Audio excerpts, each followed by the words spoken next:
നമുക്കറിയാം യോനയെ കുറിച്ച് നമ്മൾ വായിക്കുമ്പോൾ പഠിക്കുമ്പോൾ യോനയോട് പറഞ്ഞു, നീ നിനവയിൽ പോയി നിനക്കെതിരെ സംസാരിക്കണം, അവരുടെ പാവം എന്റെ സന്നിധിയിൽ എത്തിക്കഴിഞ്ഞിരിക്കുന്നു. വളരെ വഷളത്തെറിഞ്ഞതായ ഒരു സമയമാണ് നമ്മൾ ആ പുസ്തകത്തിൽ നമ്മൾ വായിക്കുമ്പോൾ നിനവയെ കുറിച്ച് നമുക്ക് കാണുവാനായിട്ട് സാധിക്കുന്നുണ്ട്. എന്നാൽ നിനവയിലേക്ക് പോകാനായിട്ട് കമ്മീഷൻ ചെയ്ത് യോനെ അയച്ചപ്പോൾ യോന നേരെ ഓപ്പോസിറ്റ് ഡയറക്ഷനാണ് യാത്ര ചെയ്യുന്നത്. 1-ാം അധ്യായം നമ്മൾ വായിക്കുമ്പോൾ കാണാൻ സാധിക്കുന്നത് ദൈവം പറഞ്ഞത് കേൾക്കാതെ ദൈവത്തിങ്കിൽ നിന്ന് ഓടിപ്പോകുന്നതായ യോനയെ നമുക്ക് കാണാൻ സാധിക്കുന്നു. 2-ാം അധ്യായത്തിലേക്ക് വരുമ്പോൾ ദൈവം ചില കഷ്ടങ്ങളും ഒക്കെ അയച്ച് യോനെ ഒന്ന് സ്ട്രെയിറ്റ് ചെയ്യുന്നതായിട്ട് നമുക്ക് കാണുവാനായിട്ട് സാധിക്കുന്നുണ്ട്. അവിടെ മത്സ്യത്തോടെ കൽപ്പിച്ചു, മത്സ്യം യോനെ വിഴുങ്ങുന്നു. അതിനുശേഷം ശ്രദ്ധിക്കുന്നു, എന്നാൽ ആ മത്സ്യത്തിന്റെ വയറ്റിൽ കിടന്നുകൊണ്ട് യോന അയ്യം വിളിച്ചു എന്നാണ് എഴുതിയിരിക്കുന്നത്. അയ്യം വിളിച്ച യോനയുടെ കരച്ചിൽ കേട്ട ഒരു വലിയ അനുതാപം യോനയ്ക്ക് അവിടെ ഉണ്ടാകുന്നു. അപ്പോൾ ദൈവത്തിങ്കിലേക്ക് 2-ാം അധ്യായത്തിൽ മടങ്ങി വരുന്നതായ യോനയെ നമുക്ക് ഇവിടെ കാണാൻ സാധിക്കുന്നുണ്ട്. എന്നാൽ 3-ാം അധ്യായത്തിലേക്ക് വരുമ്പോൾ ദൈവത്തിന് വേണ്ടി ഓടുന്നതായ യോനയാണ് നമ്മൾ 3-ാം അധ്യായത്തിൽ നമ്മൾ കാണുന്നത്. എന്നാൽ 4-ാം അധ്യായത്തിലേക്ക് നമ്മൾ കടന്നു വരുമ്പോൾ അവിടെ യോന അവിടെ ചെന്ന് പ്രസംഗിച്ചു. ജനത്തിന് വലിയ വ്യത്യാസം ഉണ്ടായി. പഴയ നിയമത്തിലുള്ളതായ ഏറ്റവും വലിയ ഉണർവായിരുന്നു നിനവയിൽ നടന്നതായ ഉണർവ്. എന്തുവാണ്, എങ്ങനെയാ സംഭവിച്ചു വെച്ച് കഴിഞ്ഞാൽ യോന ഒരു കൊച്ചു പ്രസംഗമേ ചെയ്തുള്ളൂ. 40 ദിവസം കഴിഞ്ഞാല് നിനവ ഉന്മൂലനാശമാക്കുമെന്ന് ഘോഷിച്ചു പറഞ്ഞു എന്നാണ് അവിടെ എഴുതിയിരിക്കുന്നത്. എന്നാൽ ഈ മെസ്സേജ് കേട്ട് കഴിഞ്ഞപ്പോൾ അവരത് സ്വീകരിച്ചു. എന്നാൽ അത് സ്വീകരിച്ച് എങ്ങനെ ചോദിച്ചു കഴിഞ്ഞാൽ അവരും ഈ യോവേലിന്റെ പുസ്തകം നമ്മൾ വായിക്കുന്ന പോലെ ഒരു ഉപവാസം അവരും അവിടെ പ്രഖ്യാപിക്കുവാൻ ഇടയായിരിക്കുന്നു. എന്നാൽ നിനവേക്കാൾ ദൈവത്തിൽ വിശ്വസിച്ച് ഒരു ഉപവാസം പരസ്യം ചെയ്തു. അവിടെ എന്തുകൊണ്ട് അവർ ചെയ്തത്? വലിയവരും ചെറിയവരും ഒരുപോലെ രട്ടെടുത്ത് വെണ്ണീറിലിരുന്ന് രാജാവ് മുതൽ പ്രജകൾ മുതൽ സകലതും എന്താണ് ഷട്ട് ഡൗൺ ചെയ്ത് അവര് ദൈവത്തിലേക്ക് നോക്കുന്നതായ നിനവേക്കാരെ നമുക്ക് ഇവിടെ കാണുവാനായിട്ട് സാധിക്കുന്നുണ്ട്. അതിനുശേഷം നമ്മൾ കാണുന്നു യോനക്ക് വെയിലടിച്ചു കഴിഞ്ഞപ്പോൾ, ചൂടടിച്ചു കഴിഞ്ഞപ്പോൾ അവന് ഒരു ആവണക്ക് കൽപ്പിച്ചുണ്ടാക്കിയെന്നാണ് അവിടെ വായിക്കുന്നത്. ആവണക്ക് കൽപ്പിച്ച് ഉണ്ടാക്കി, അത് പെട്ടെന്ന് വളർന്നു വന്നു. അത് യോനയ്ക്ക് ഒരു തണൽ കൊടുത്തു എന്ന് നമുക്ക് വായിക്കാനായിട്ട് സാധിക്കുന്നുണ്ട്. എന്നാൽ യോന ആ ആവണക്കും എന്തുവാണ് വളരെ സന്തോഷിച്ചു, വളരെ ആനന്ദിച്ചു, സന്തോഷിച്ചു. എന്നാൽ പിറ്റേ ദിവസം എന്താണ് സംഭവിക്കുന്നത്? പുലർച്ചയായപ്പോൾ ദൈവം ഒരു പുഴുവിനെ കൽപ്പിച്ചാക്കി അത് കത്തി ഭരിച്ചു കളഞ്ഞു എന്ന് നമുക്ക് കാണുവാൻ സാധിക്കുന്നുണ്ട്. ദൈവത്തിന് എന്തുവാണ് ആവണക്കിന് ഒറ്റ നിമിഷം കൊണ്ട് വളർത്തുവാൻ സാധിക്കും. എന്നാൽ ആ തണല് എടുത്തു മാറ്റുവാനും നമ്മുടെ ദൈവത്തിന് സാധിക്കുമെന്നുള്ളതായ യാഥാർത്ഥ്യം ഒരിക്കലും നമ്മൾ മറന്നു പോകല്ലേ. ഒരു പുഴുവിനെ വിട്ട് എന്തുവാണ് അവൻ സന്തോഷിച്ചു കഴിഞ്ഞപ്പോൾ അതിനെ കരിച്ചു കളഞ്ഞത് നമുക്ക് കാണുവാൻ സാധിക്കുന്നുണ്ട്.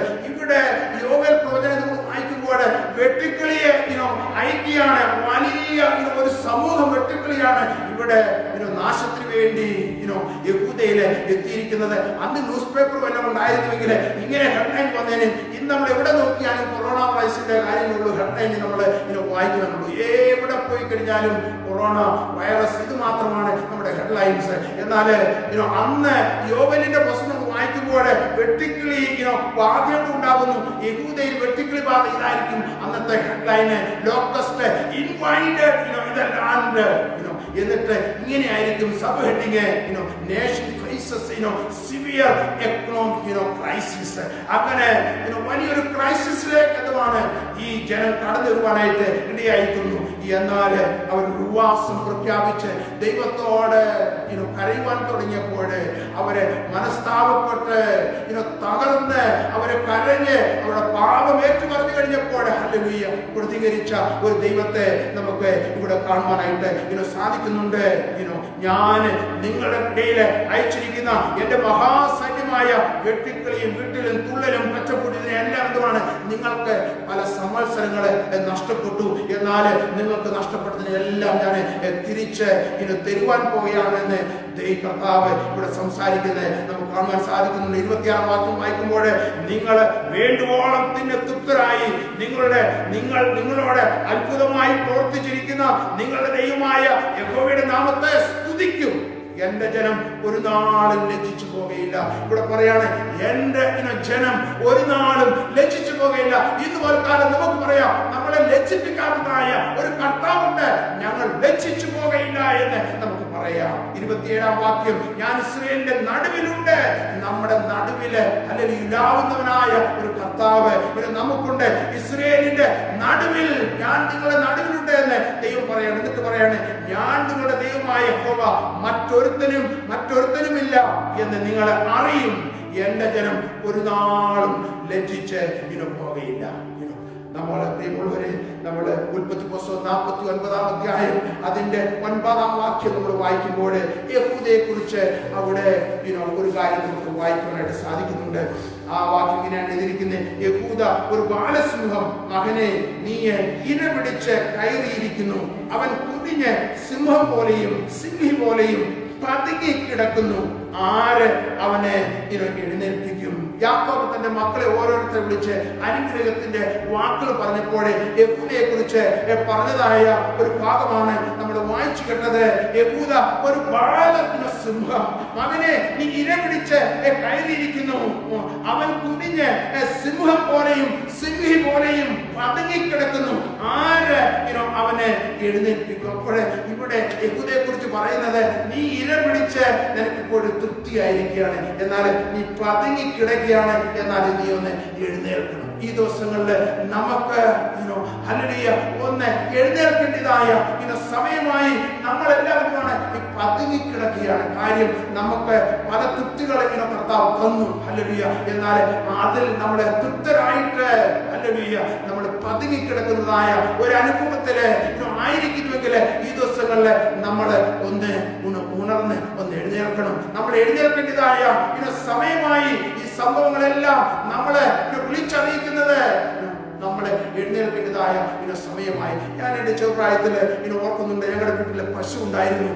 ഈ പശുവിന് നമ്മള് പുല്ലും അല്ലെങ്കിൽ കാടിയൊക്കെ കൊടുത്തു കഴിഞ്ഞു കഴിഞ്ഞാൽ അതിന്റെ വയറ് നിറഞ്ഞു കഴിഞ്ഞാൽ എവിടെയും പരന്ന് കിടക്കും. അതിനുശേഷം നമ്മൾ വീണ്ടും ഒന്ന് തട്ടുമ്പോൾ ഒന്ന് എഴുതേക്കും, വീണ്ടും കിടക്കും. ഇങ്ങനെ പതുങ്ങി കിടക്കുന്നത് ഞാൻ പലപ്പോഴും കണ്ടിട്ടുണ്ട്. എന്ന് പറഞ്ഞതുപോലെ പതുങ്ങിക്കിടക്കുന്നതായ ഒരു അനുഭവത്തിൽ, ആത്മീയ ജീവിതത്തിൽ നമ്മൾ ആയിരിക്കുന്നുവെങ്കിൽ ഈ ദിവസങ്ങളിൽ നമുക്കൊന്ന് എഴുന്നേൽക്കണം, നമ്മളെ എഴുന്നേൽക്കേണ്ടിയിരിക്കുന്നു. ഞാൻ ഓർക്കുന്നുണ്ട്, ഒരു കഥ ഞാൻ വായിച്ച ഒരു ബിസിനസ്സുകാരനെ കുറിച്ചുള്ളതായ കഥയാണ്. ഇദ്ദേഹത്തിന്റെ ബിസിനസ് ചെറിയ ബിസിനസ് ആയിരുന്നു ആദ്യകാലങ്ങളിൽ. എന്നാൽ കർത്താവിനെ അറിഞ്ഞ് മുന്നോട്ട് കടന്നു വന്നു. തന്റെ ബിസിനസ് വർദ്ധിക്കുവാൻ തുടങ്ങി. ഒത്തിരി ഒത്തിരി ആളുകളെ തന്നെ ഹയർ ചെയ്തു. ബിസിനസ് വളരെ വളരെ വർദ്ധിച്ചു. അദ്ദേഹം വളരെ തിരക്കായി.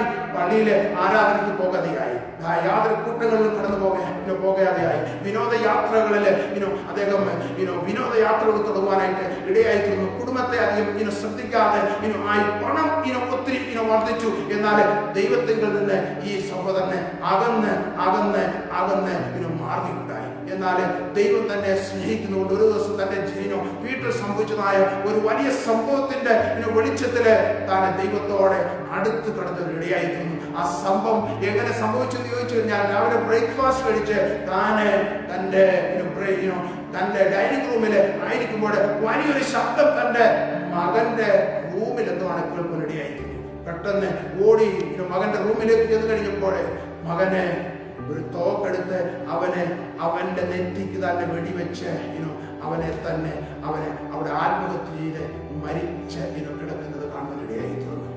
പ്രിയമുള്ളവരെ, ആ സഹോദരൻ പിന്നീട് ഇങ്ങനെയാണ് പറഞ്ഞത്, ദൈവത്തിലേക്ക് എന്റെ ശ്രദ്ധ ഒന്ന് കൊണ്ടുപോകാൻ വേണ്ടി എന്റെ മകന്റെ നെറ്റിക്ക് വെടിയുണ്ട കയറേണ്ടി വന്നുവെന്ന് ആ പ്രിയ സഹോദരൻ പറയുണ്ടായി.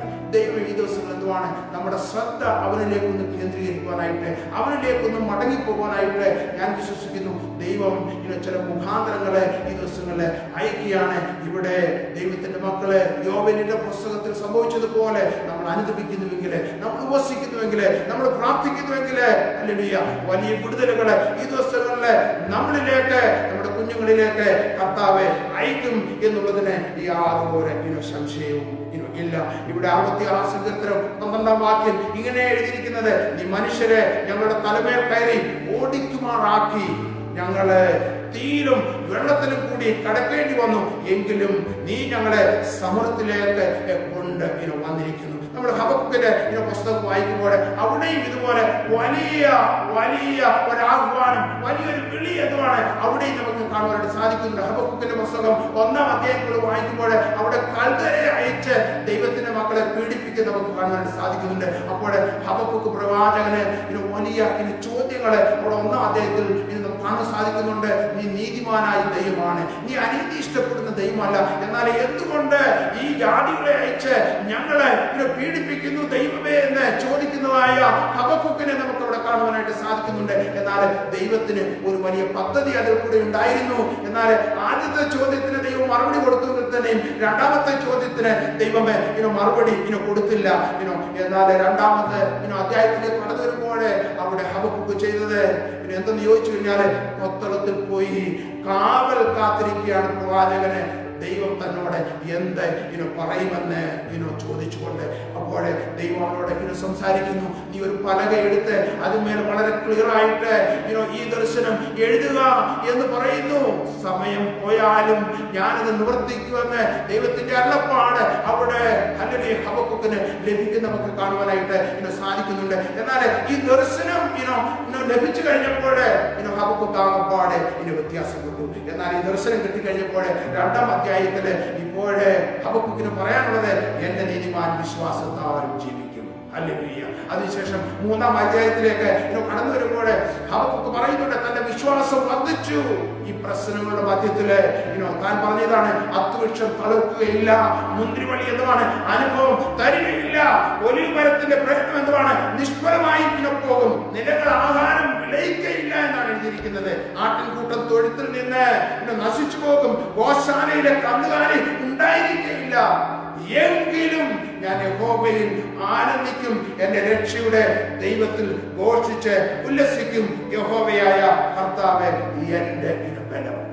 ഇന്ന് പ്രിയമുള്ളവരെ നമുക്ക് നമ്മളെ തന്നെ ഒന്ന് ചിന്തിക്കുന്നതായ ദിവസങ്ങളായി തീരട്ടെ. ഞാൻ വിശ്വസിക്കുന്നു ദൈവം ഈ ദിവസങ്ങളിൽ വേക്കപ്പ് കോള് എന്നിലേക്ക് നിന്നിലേക്ക് അയച്ചുകൊണ്ട് ഇരിക്കുകയാണ്. ഈ ദിവസങ്ങളിൽ ദൈവജനം ഉണരുന്നുവെങ്കിൽ, ദൈവജനം കരയുന്നുവെങ്കിൽ, ദൈവജനം ഉപസിക്കുന്നുവെങ്കിൽ, ദൈവജനം പ്രാർത്ഥിക്കുന്നുവെങ്കിൽ വലിയ വിടുതല് ഈ ദിവസങ്ങൾ കർത്താവ് നമ്മുടെ മധ്യത്തിലേക്ക് അയക്കാൻ പോവുകയാണ്. അനുഗ്രഹത്തിനെല്ലാം ഒരു കണ്ടീഷനുണ്ട്, അനുഗ്രഹത്തിനകത്ത് ഒരു വ്യവസ്ഥ ഉണ്ട് എന്നുള്ളതായ കാര്യം ഒരിക്കലും നമ്മൾ മറന്നു പോകല്ലേ. അനുഗ്രഹം നമുക്ക് വേണമെങ്കിൽ അനുസരണത്തിന്റെ വേഗതയിലാണ് അനുഗ്രഹം കടന്നു വരുന്നത്. ഇവിടെ യോവേൽ പ്രവാചകന്റെ പുസ്തകം വായിക്കുമ്പോൾ ദൈവജനം അവിടെ അനുസരിച്ചു. എത്ര വേഗം അവർ അനുസരിച്ചോ അത്ര വേഗം എന്തുവാണ് അവരുടെ സംവത്സരങ്ങളെ, നഷ്ടപ്പെടുന്നതായ സംവത്സരങ്ങളെ ദൈവം അനുഗ്രഹിച്ച് ലജ്ജിപ്പിക്കാതെ അവർക്ക് മടക്കി കൊടുത്തു, അവർക്ക് തിരികെ കൊടുത്തു. വലിയ ആനന്ദം എന്തുവാണ് അവരുടെ മധ്യത്തിലെത്തുവാണ് കടന്നു വരുവാനായിട്ട് ഇടയായിത്തീർന്നു. ഇതുപോലെ കാലം നമ്മള് ഉണർത്തപ്പെടുവാനായിട്ട് നമ്മളെ തന്നെ ഒരു നിമിഷം നമുക്ക് വിട്ടുകൊടുക്കാം. എന്നെ കേൾക്കുന്നതായ പ്രിയ ദൈവത്തിന്റെ മക്കളെ, നെഹമ്യാവ് പ്രാർത്ഥിച്ചതുപോലെ ഇതുപോലെ കാലം നമുക്ക് പ്രാർത്ഥിക്കാം. കർത്താവേ, ഞങ്ങളുടെ പ്രതിഫലവും നിന്നോട് പാപം ചെയ്തു, നീ ഞങ്ങളോട് ക്ഷമിക്കുമാറാകണമേ. ഇവിടെ യോവൽ പ്രവചനത്തില് ഹല്ലേലൂയ യഹൂദ പ്രാർത്ഥിച്ചതുപോലെ നമുക്ക് പ്രാർത്ഥിക്കാം. കർത്താവേ, നീ ഞങ്ങളോട് ക്ഷമിക്കണമേ എന്ന്. Hallelujah, hallelujah, hallelujah. ഈ ദിവസങ്ങളിൽ ഹല്ലേലൂയ നമുക്ക് യഹൂദ ഹല്ലേലൂയ ഒന്ന് കുടഞ്ഞ് എഴുന്നേറ്റതുപോലെ തന്നെ ഹല്ലേലൂയ ഈ ദിവസങ്ങളിൽ നമുക്കൊന്ന് കുടഞ്ഞ് നമ്മളെ തന്നെ ഒന്ന് എഴുന്നേൽക്കാം. ഹല്ലേലൂയ. പതുങ്ങി കിടക്കുന്നതായ അനുഭവങ്ങളിൽ നിന്ന് ഹല്ലേലൂയ നമുക്ക് എഴുന്നേൽക്കുവാനായിട്ട് നമ്മളെ തന്നെ വിട്ടുകൊടുക്കാം. നമുക്ക് കിട്ടിയതെല്ലാം ദൈവം തന്നിരിക്കുന്നതാണ്. എന്നാൽ അതുകൊണ്ട് തൃപ്തി അടയാതെ കർത്താവ് തന്നായ എല്ലാ നല്ല ദാനങ്ങളെ ഓർത്ത് നമ്മൾ സ്തോത്രം ചെയ്യണം. എന്നാൽ അതെല്ലാം ലഭിച്ചത് ദൈവത്തിന്റെ കൃപയാണ്. എന്നാൽ അതുകൊണ്ട് തൃപ്തിപ്പെട്ട് ഹല്ലേലൂയ ഒരു മൂലയ്ക്ക് കഴിഞ്ഞുകൂടാതെ ഈ ദിവസങ്ങൾ ഹല്ലേലൂയ ഹല്ലേലൂയ ആത്മീയമായി ഒരു വലിയ ആവേശം, ആത്മീയമായി ഒരു വലിയ തീഷ്ണത നമ്മളിലേക്ക് കടന്നു വരുവാനായിട്ട് നമ്മള് കൂടുതൽ ദൈവത്തിന് വേണ്ടി ശ്രദ്ധ കൊടുക്കുവാൻ വേണ്ടി, അവന്റെ വിളിയെ ഒന്ന് കേൾക്കുവാൻ വേണ്ടി നമ്മുടെ കാതുകളെ നമുക്ക് കൂർപ്പിക്കാൻ. പ്രിയമുള്ളവരെ, നമ്മുടെ കാതുകളെ നമുക്ക് ഒന്ന് ചെവി ചായച്ച് കർത്താവ് നീനോട് എന്തുമാണ് ഈ സംഭവങ്ങളിലൂടെ നീനോട് സംസാരിക്കുന്നത്. ദൈവം നമ്മളെ വിളിക്കുകയാണ്, ദൈവം നമ്മളെ ഒന്ന് ഉണർത്തുകയാണ്. എന്നാല് ദൈവം നമ്മളെ ഉണർത്തുമ്പോൾ ആരെയും വലിയ റെസ്പോണ്ട് നമ്മള് ഇന്ന് പോൽക്കാലം കർത്താവേ എന്ന് പറഞ്ഞുകൊണ്ട് അവന്റെ സന്നിധിയിൽ കടന്നു ചെന്ന് നമ്മളെ താഴ്ത്തുവാനായിട്ട് നമ്മുടെ നിന്ന് സമർപ്പിക്കുവാനായിട്ട് സാധിക്കുന്നു. ഇന്ന് പലകാലം ദൈവജനം കേട്ടതായ ദൈവത്തിന്റെ മക്കളെ എല്ലാം കർത്താവ് അനുഗ്രഹിക്കുമായിട്ട് വലിയ ഒരു തിരിച്ചു വരവ്, ഹല്ലേലൂയ, വലിയൊരു ഉണർവ് ഈ ദിവസങ്ങളിൽ നമ്മുടെ കുടുംബങ്ങളിലും വ്യക്തി ജീവിതങ്ങളിലും ഉണ്ടാകുവാനായിട്ട് നമുക്ക് പ്രാർത്ഥിക്കാൻ കഴിയുള്ളൂ. ഇന്ന് പലകാലത്തേക്ക് ഒരു നിമിഷം പ്രാർത്ഥിക്കാം. ഞങ്ങളെ അൻപോടെ സ്നേഹിക്കുന്ന ഞങ്ങളുടെ സ്വർഗ്ഗീയ പിതാവേ, ഇന്ന് പലകാലം ഞങ്ങളെ കേൾപ്പിക്കുന്നതായ അങ്ങയുടെ നല്ല വചനത്തിനായി ഞങ്ങളെ സ്തോത്രം ചെയ്യുന്ന കർത്താവേ. യോവേൽ പ്രവാചകനും കർത്താവേ, ഹല്ലേലൂയ, യഹൂദയും കർത്താവേ തകർക്കപ്പെട്ട് ഒരു ഉപവാസം പ്രഖ്യാപിച്ച് പ്രാർത്ഥിച്ചപ്പോഴേ അവരുടെ അവസ്ഥക്ക് നീ വ്യത്യാസം കൊടുത്ത് കർത്താവേ, രാജ്യത്തിന് വ്യത്യാസം കൊടുത്ത് കർത്താവേ, ഹല്ലേലൂയ, ആ ദൈവം ഇന്ന് ജീവിക്കുന്നതിനായി ഞങ്ങൾ സ്തോത്രം ചെയ്യുന്നു. ഇന്നും പൽക്കാല കർത്താവേ ഞങ്ങൾ ഒന്നിച്ച് പ്രാർത്ഥിച്ചതുപോലെ കർത്താവേ, ഹല്ലേലൂയ, യഹൂദ പ്രാർത്ഥിച്ചതുപോലെ ഈ ദിവസങ്ങൾ തകർക്കപ്പെട്ടവരായ കർത്താവേ ഞങ്ങളെ തന്നെ ഒന്ന് കണ്ടുകൊണ്ട് പ്രാർത്ഥിച്ച് ഒന്ന് ഉണരുവാൻ ദിവസങ്ങളിൽ ഞങ്ങളെ സഹായിച്ചാണ്. എല്ലാ മാനവും ഞങ്ങളെ അങ്ങേക്ക് അർപ്പിക്കുന്നു. യേശുവിന്റെ അധികാരമുള്ള നാമത്തിൽ തന്നെ ആമേൻ. പിതാവായ ദൈവത്തിന്റെ കൃപയും പുത്രനായ ക്രിസ്തുവിന്റെ സൂക്ഷ്മ വരുമാനവും പരിശുദ്ധാത്മാവിന്റെ കാവലും കൂട്ടായ്മയും